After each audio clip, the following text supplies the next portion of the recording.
Muy bien, esta es la grabación de la clase de miembro inferior para su posterior estudio y complementación de apuntes según la clase que ya vieron esta semana. Nosotros la extremidad inferior o miembro inferior la podemos dividir en segmentos al igual como conversamos en la extremidad superior. Tenemos primero la región glútea, la cual podemos dividir a nivel del pliegue glúteo que observamos en una vista posterior, hasta allí. Por lo tanto, vamos a contener la zona de la pelvis y el inicio del fémur en su epífisis proximal. Vamos a tener la región del muslo que está compuesta principalmente por el hueso del fémur, la rodilla, la cual es la parte distal del fémur, y la parte de la epífisis proximal, tanto de la fíbula como de la tibia, la pierna, que está compuesta por estos dos huesos en paralelo, que son la tibia y la fíbula, y el pie, en el cual podemos observar tanto el tarso, que es la zona conocida como tobillo, y también nuestros huesos del pie. En la región glútea nosotros encontramos dos huesos coxales que ayudan a conformar la pelvis junto al sacro y al coxis. El coxal va a tener estructuras importantes a considerar. No obstante, debemos decir que este hueso coxal se compone de tres porciones. En la porción A vamos a encontrar al ilion o hueso ilíaco, mientras que en la parte posterior e inferior de este hueso coxal vamos a encontrar al isquion y en la parte anterior encontramos al pubis. Esta es una visión externa y esta es una visión interna del hueso coxal. Vamos a encontrar una estructura con la número 1, que es la espina ilíaca posterior-superior.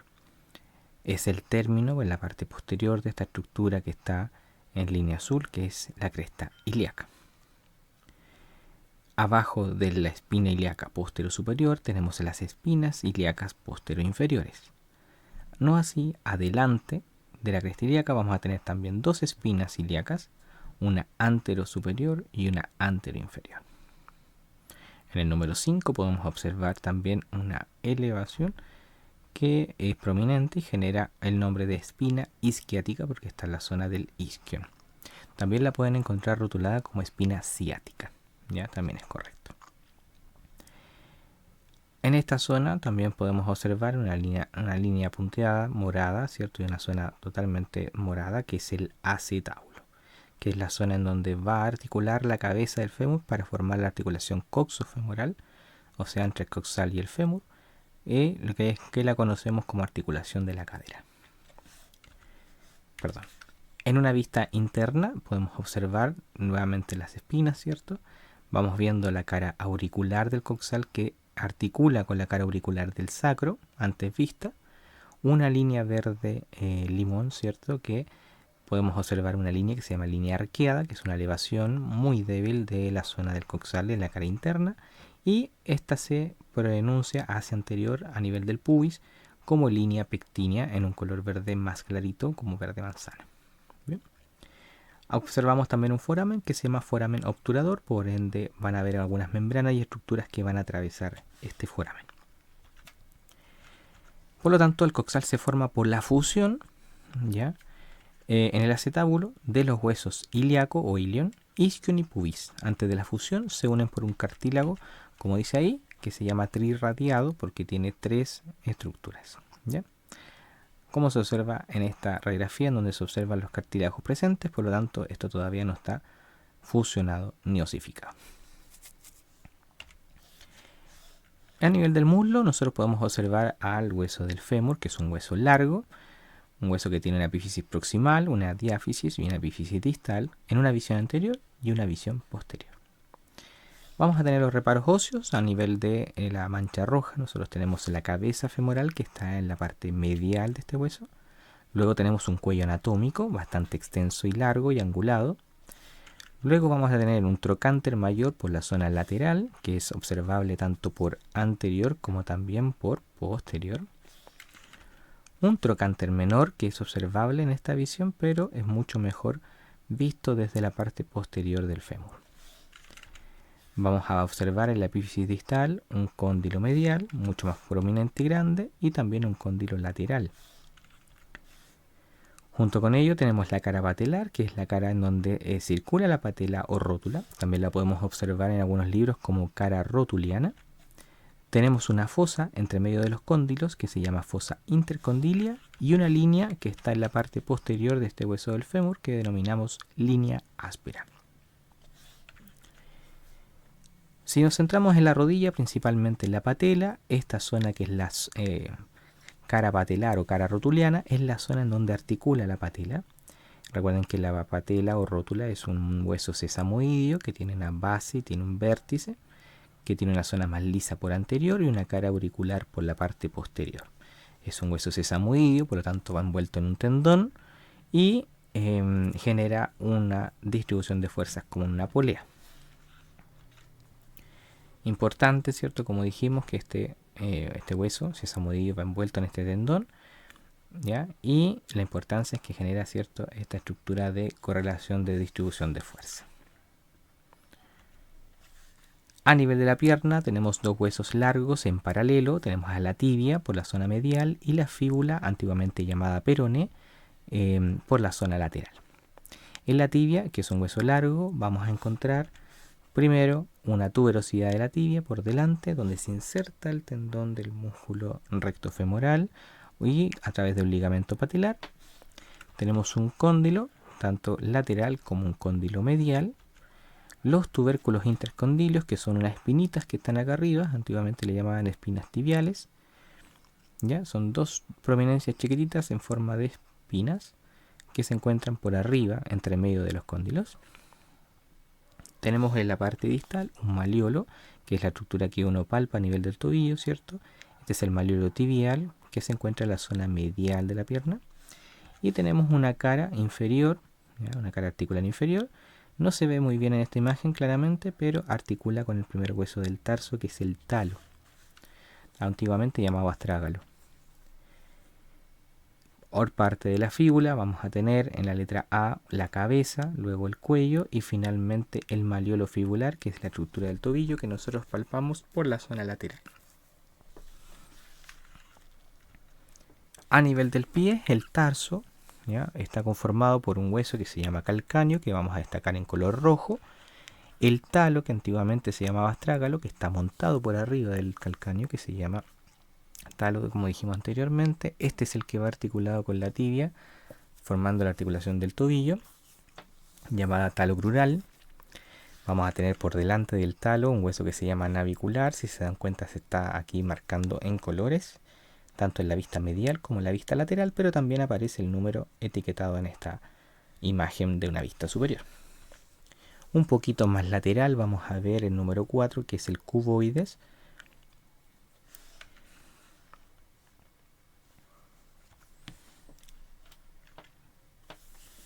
Y luego aparecen las cuñas, que son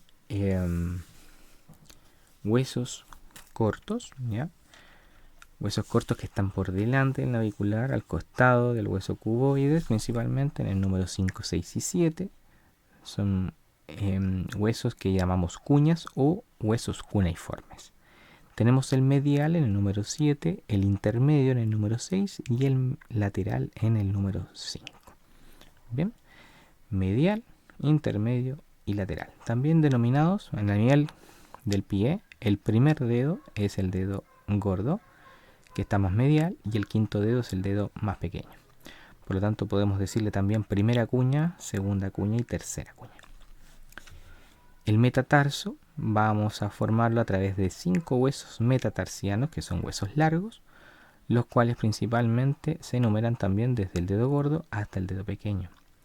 Una cosa que no habíamos dicho, que está acá, que el tarso, todos estos huesos, estos 7 huesos, se clasifican como huesos cortos, por lo tanto van a tener mayor tejido esponjoso y una lámina compacta que los recubre.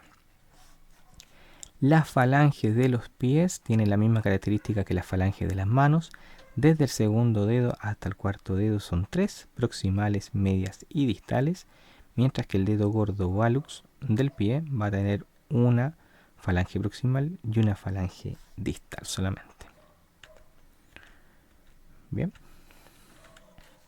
En la articulación del miembro inferior, primero observamos la unión del acetábulo con la cabeza del fémur, la cual forma una articulación que se llama coxofemoral y es del tipo sinovial.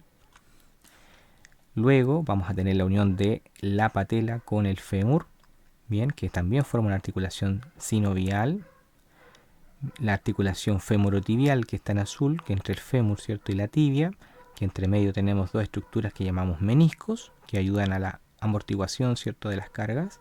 Tenemos un menisco lateral que es mucho más cerrado, en forma de C, en forma casi de O, y acá tenemos una letra C mucho más abierta, como el menisco medial, que es mucho más amplio y grande.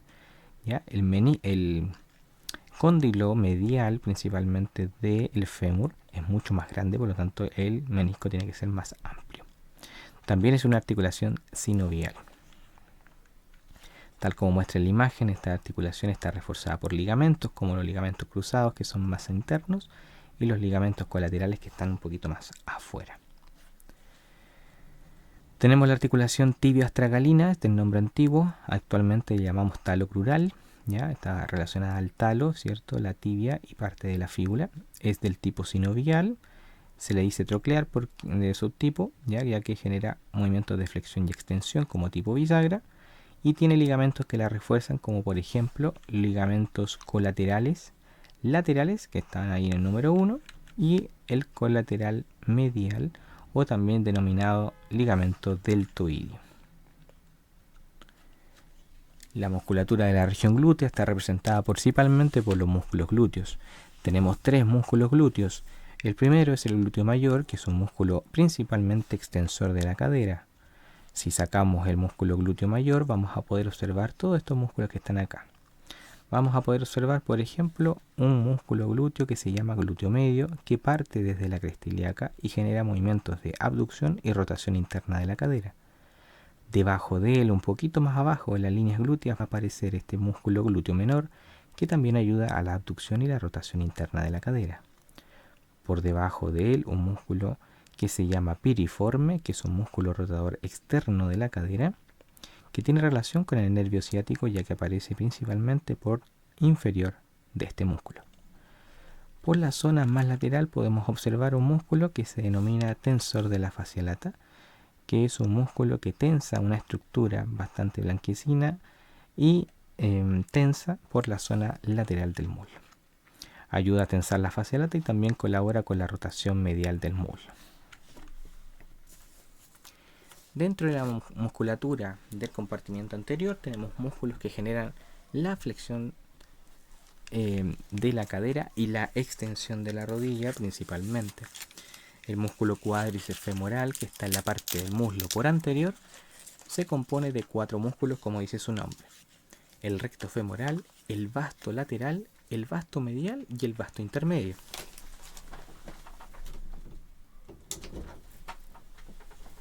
Estos músculos generan la función compartida de la flexión de la cadera y la extensión de la rodilla.